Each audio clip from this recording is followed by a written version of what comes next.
У цэнтры ўвагі кампазіцыя з канцэптуальнай назвай «Зерні мудрасці». Каманда мастакоў спраектавала драўляны каркас чалавека з тэлефонам у руцэ, які зверху аўтары ідэі пакрылі сапраўднай шалупінай. Побач з ёю другі чалавечы вобраз, у якога ў галаве насенне, нібыта тое самае зерне мудрасці. У гэтай рабоце мастакі паразважалі над змястоўнасцю чалавека.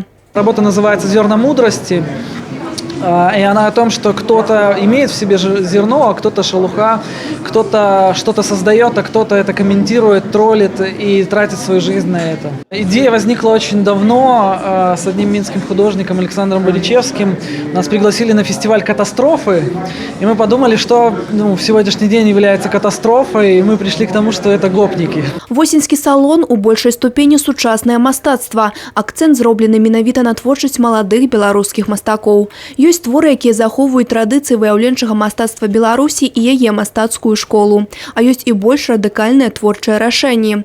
Усяго ў Брэст прывезлі 11 работ восеньскага салона. Паспрабавалі прадставіць, па-першую чаргу, тыя творы, якія атрымалі ўзнагароду міжнароднага журы, таксама пераможцу галасавання наведвальнікаў і цікавыя творы, якія таксама былі адабраны кансервы. Тое, што мы хацелі бы прадставіць у гэтым, гэта чалавек, тэма чалавека і яго навакольнага асяроддзя ў шырокім сэнсе, але таксама даць магчымасць берасційцам пабачыць, вырашыць для сябе, падабаецца ім гэта, не падабаецца.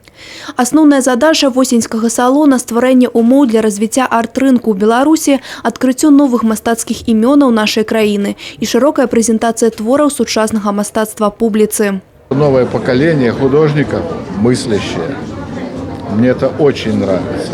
Мыслящее, потому что не все подвергается механизации, электронике, компьютерному мышлению. Все-таки творчество стоит на первом месте. И уровень выставки это достаточно хороший. Это классный опыт. Вообще в рамках города осенний салон не выезжал за пределы Минска, и нам очень приятно быть частью этого события и принимать работы победителей. Азнаёміцца з творамі восеньскага салона можна ў арт-прасторы «Кансерва» ў Брэсце да 28 лістапада. Анастасія Цыкун, Юрый Плінда, тэлерадыёкампанія «Брэст».